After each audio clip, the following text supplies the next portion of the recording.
আমি পড়াশোনা করলে আপনার ভালো লাগবে? যখন অনেক কিছু জানবে তখন তোমার নিজেরও ভালো লাগবে। আপনার ভালো লাগবে? অনেক ভালো লাগবে।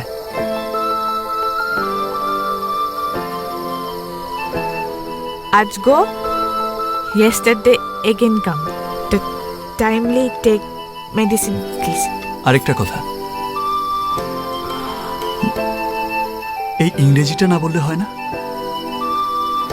আমি ইংরেজি না বললে আপনার ভালো লাগবে?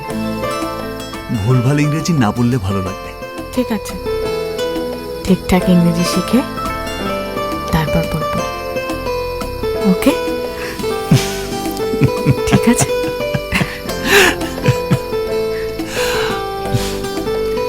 ঠিক আছে।